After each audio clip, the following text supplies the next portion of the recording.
যেই দিন থেকে তুমি মুর্শিদের কদমে গেলা ওই দিন থেকে তোমার আর কোনো নিজের ক্ষমতা চলবে না।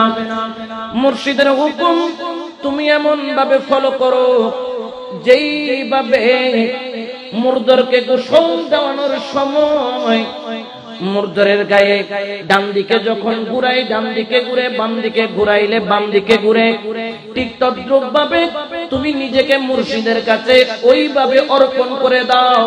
মুর্শিদ যেইভাবে বলে তুমি সেইভাবে চলো। সুবহানাল্লাহ বলেন। এই জন্য এই তরিকতের রাস্তার মধ্যে আমি সব সময় দুটো জিনিসের কথা বলি। এক জিনিসের নাম হলো আদব, এক জিনিসের নাম হলো প্রেম। আপনার যদি আদব ছাড়া ইশক থাকে, ওই আদব ছাড়া ইশকের কোনো মূল্য নাই। আপনার ভিতরে যদি প্রেম না থাকে মুর্শিদের, তাহলে আপনার আল্লাহর ওলির দরবার থেকে ফয়েজ নেওয়ার কোনো জায়গা নাই। ঠিক না?